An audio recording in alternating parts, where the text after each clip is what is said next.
So I spent all of breakfast trying to find out who was the first player from Great Britain to play in the NBA.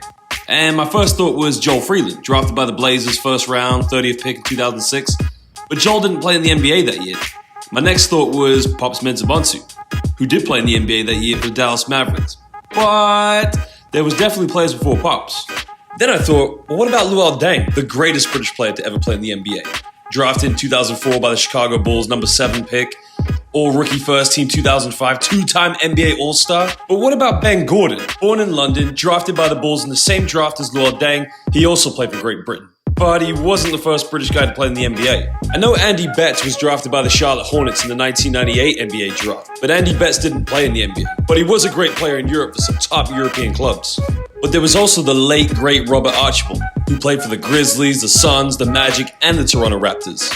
And also John Amici had a great career in the NBA with the Cleveland Cavaliers, the Orlando Magic, Utah Jazz, and briefly with the Houston Rockets. But even before John Amici, there was Steve Buckner, who played for the Los Angeles Lakers after 4 good years at the University of North Carolina. But still, who was the first player from Great Britain to play in the NBA? Aha! I found the answer. It turns out the first guy from Great Britain to play in the NBA was Chris Harris for the St. Louis Hawks in 1955? I didn't see that one coming. Who is Chris Harris? And it's time for some research. So Chris Harris was born in Southampton, England in 1933. So how does a guy who grows up in the 1940s and 50s make it to the NBA? There weren't any basketball academies around like Barking Abbey. There definitely wasn't any great media back then like Hoopfix to get footage out there. And there wasn't even a professional basketball league. So how does that work? The answer to that is immigration to the United States. Now, Chris was born in the city of Southampton in England, and his family, well, their trade was cross-Atlantic shipping, which saw them travel back and forth from the United States. Apparently, 2 of his uncles were White Star Line crew members of the Titanic, which unfortunately went down. See, during the 1930s, there was a different kind of immigration going to the United States. During this time, people were trying to flee persecution in countries like Germany and Italy.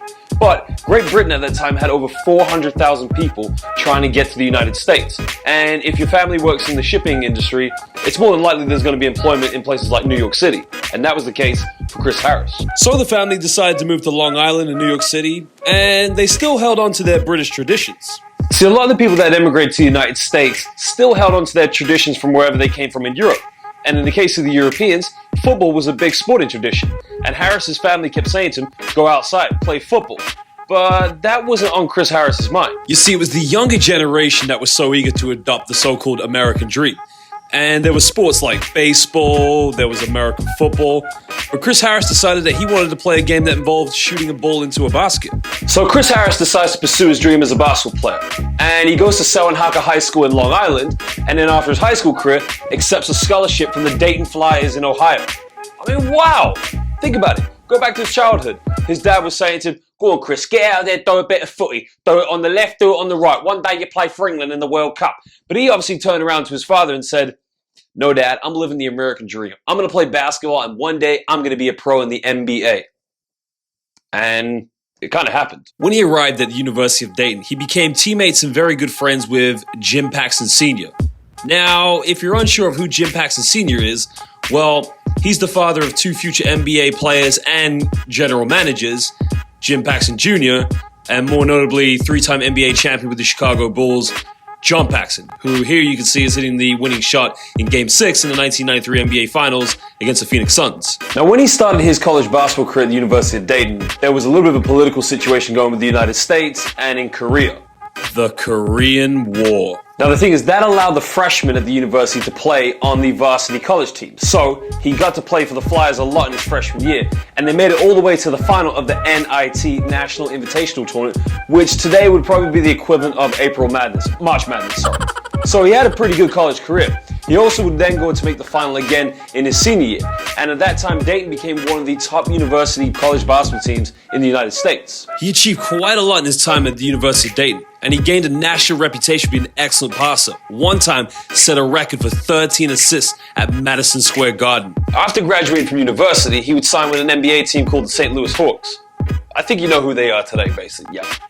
After 15 games, he would be traded to the Rochester Royals, who today are actually known as the Sacramento Kings. Some of the stories that he talks about from the old days, comparing him to nowadays NBA, are hilarious. For example, the slam dunk was a punishable offense.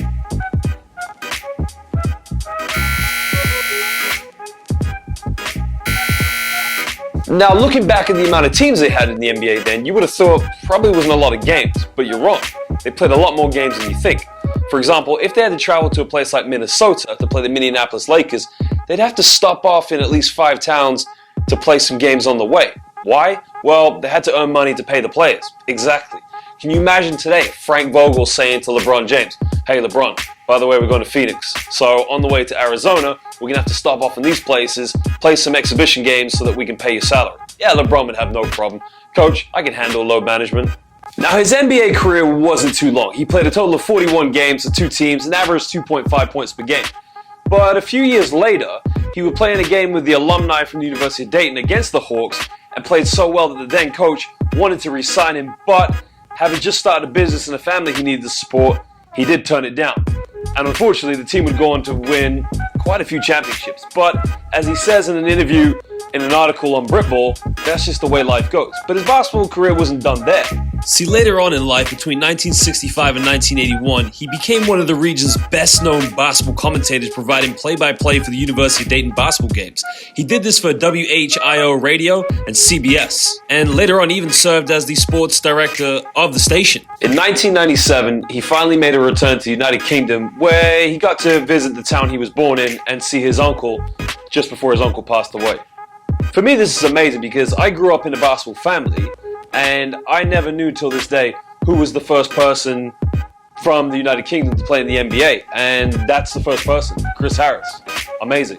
The information for this video was made possible by Dayton Daily News, PeoplePill.com, the University of Dayton, and Britball. In 2013, Chris Harris was inducted into the University of Dayton Athletic Hall of Fame for his excellence as a basketball player and a basketball commentator. And that's the story of the first player from Great Britain to play in the NBA.